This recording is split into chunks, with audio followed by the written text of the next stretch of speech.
Europe. Europe 1, 8h43. Voici Nicolas Canteloup. Eh mais oui. Enfin, Patrick.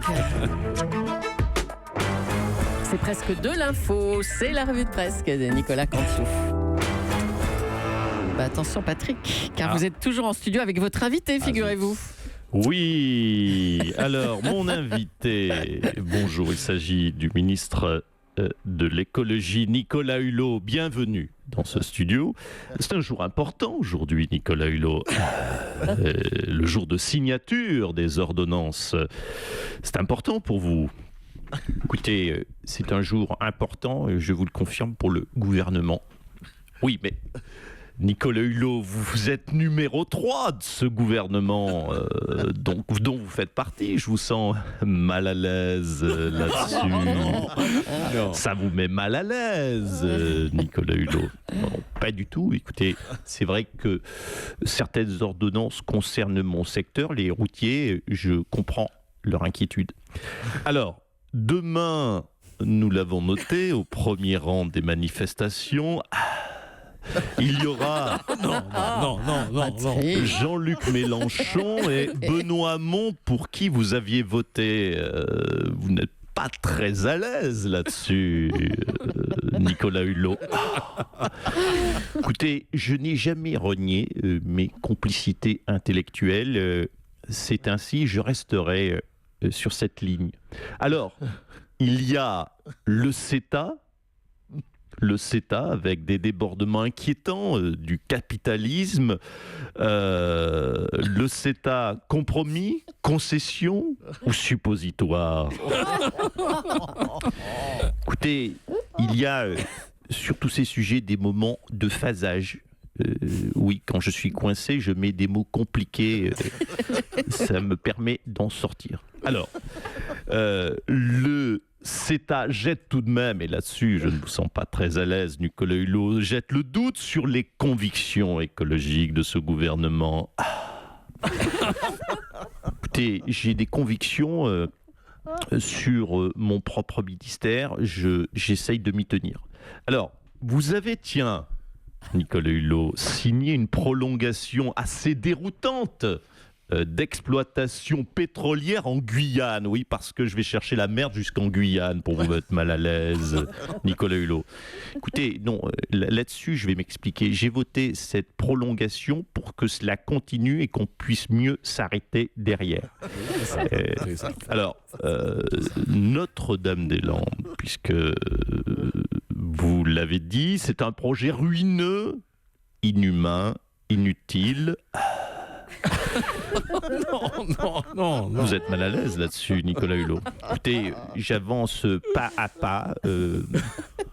Oui, bon, enfin, Nicolas Hulot, Édouard Philippe, vous êtes contre, Édouard Philippe est plutôt pour, vous êtes mal à l'aise là-dessus, Nicolas Hulot.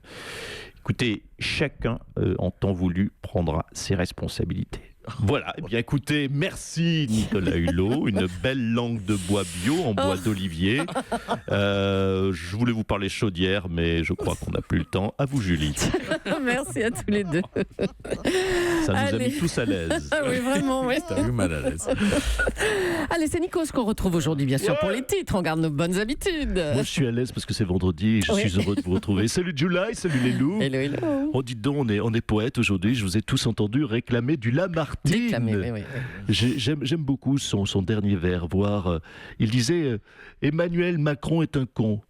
Oui, je vous ai cité, oui là c'est du Lamartine Aubry, hein, bien sûr. Oh, C'est un de ses derniers vers. Allez, c'est parti pour les titles dans une loop de today. on vous écoute, Nikos. Le compte est bon. Hier à Paris, les manifestants contre la loi travail étaient 16 000 selon la police, 55 000 selon les syndicats et des milliers de fainéants selon Emmanuel Macron. Et puis fin d'une époque, nous l'avons entendu dans le reportage de Europe 1, le 36 quai des Orfèvres ferme ses portes. Eh oui. Benoît Magimel a fait ses cartons et fait ses adieux à sa cellule dans laquelle il a tant de souvenirs. Hôpital et charité. Le MEDEF a créé une polémique en postant sur son compte Twitter une affiche où on peut lire « Si l'école faisait son travail, j'aurais du travail ». Et oui, bien sûr. Et puis si Pierre Gattaz avait fait son boulot, on aurait 1 million d'emplois plutôt que des pins. Ah. Pas mal. Faites ce que je dis, pas ce que je fais. Jean-Luc Mélenchon a justifié son voyage en business class par des maux de dos. Bah écoutez, c'est plutôt assez pratique comme ligne de défense, comme ligne d'excuse. S'il a des maux de ventre, il ira donc manger tous les midis au Meurice. S'il a des ampoules aux pieds, il ne portera que des berloutis. Et s'il a des problèmes de ponctualité, il pourra s'acheter une Rolex pour être toujours à l'heure. Et puis, toujours dans le même esprit, l'héritière de L'Oréal, Liliane Bettencourt, est décédée. Le prochain parfum de L'Oréal sentira le sapin, vous l'avez compris. Oh là là. Pour tous ses proches, ça ne change rien. Ils se sont déjà chargés de récupérer...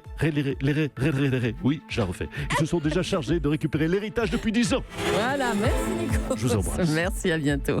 Eh bien, on en revient à cette nouvelle. Liliane Bettencourt est donc décédée. Hey, obsèque rapido de Neuilly, bonjour. Bah, qu'est-ce que vous faites là, Nicolas Sarkozy? Oui, c'est pas écoutez, j'ai laissé Frédéric Mitterrand de repos. Non, parce que je tenais à m'en charger. On était tellement proches avec mes méchants points.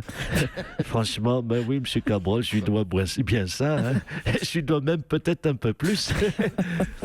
Allez, 3, 4. Ah, voilà. Tu es parti, mes méchants points. Tu passes de L'Oréal à l'auréole. Ouh. Oh là là. Oui. Non, écoutez, c'est... Pardonnez-moi, mais c'est trop d'émotions, j'y arrive pas. Trop d'émotions. C'est vrai que vous avez l'air ému. Vous l'aimiez beaucoup, hein? Plus que ça, vous savez. Ah. Énormément. Follement. C'était une femme extraordinaire. Extraordinaire, avec un grand S. Souvent, vous savez quoi, Monsieur Cohen, j'allais la voir. Elle me disait... Mais qui êtes-vous? Combien voulez-vous? Quelle pudeur. Vous ne pouvez pas savoir, Mme Lagardère, elle était généreuse, mais ça, personne ne le savait. Même elle ne savait pas très bien qu'elle était généreuse, vous savez.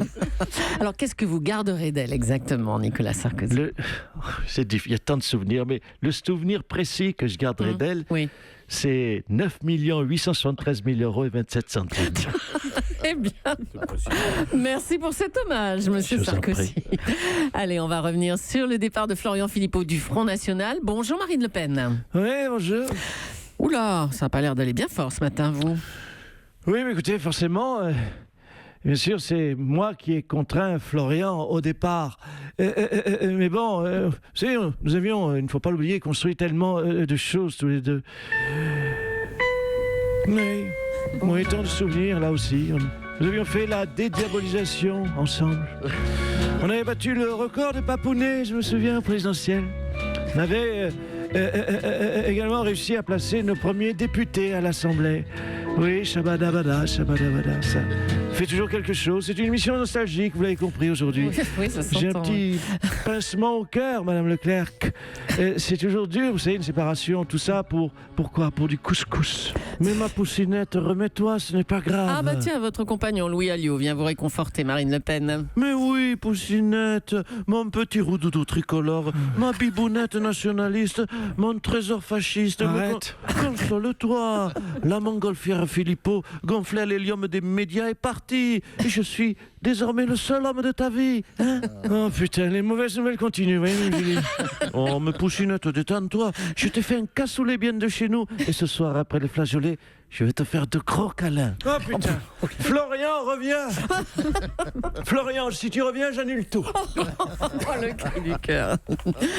Gérard Depardieu, tiens, on va parler de lui maintenant. Gérard Depardieu a donné une interview surréaliste à un journal américain. L'acteur, il déclare par exemple que Poutine est son ami et qu'il a pu visiter les prisons russes dans lesquelles on enferme les dissidents. Alors Gérard, vous déclarez que ce sont les meilleures prisons et qu'on y mange bien. Oui, salut ma Juju. Salut Gérard. Salut mon Cohen. Salut ma Lagardère, mon Cabrol. Salut les autres. Ben oui, on y mange bien dans les prisons russes. Poutine, c'est mon pote. Hein, c'est lui qui m'a fait visiter. Il m'a tout montré. La cantine des détenus, entièrement bio. Avec un menu vegan au quinoa pour ceux qui veulent. Hein, il y a aussi un jacuzzi dans chaque cellule. Et un terrain de golf, oui. Hein, un terrain de golf. On est bien en prison russe, si je peux te le dire. En même temps, je vais te dire ma Juju. Quand t'as 14 bouteilles de rouge dans le cornet, tu te laisses porter, tu virevoltes un peu. Hein. Allez, santé. Santé, oui, Gérard Depardieu. Le PSG se déplace ce week-end à Montpellier après une semaine perturbée par des bisbilles d'ego entre les deux stars, Neymar et Cavani.